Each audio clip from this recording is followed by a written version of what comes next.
Hello दोस्तों। वैसे तो राधा कृष्ण का प्रेम संसार में बहुत प्रसिद्ध है, लेकिन मीरा का प्रेम जुड़लाने का साहस संसार में कोई नहीं कर सकता।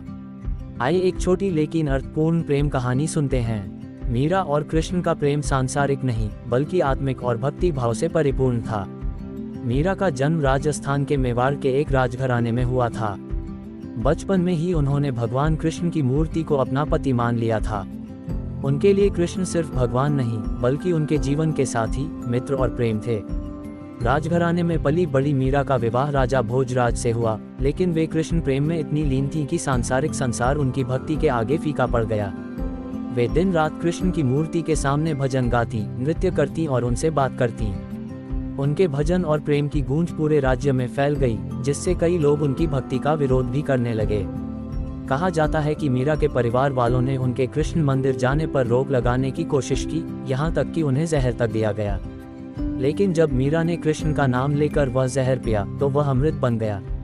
ये घटना उनके अटूट विश्वास और प्रेम की प्रतीक बन गई।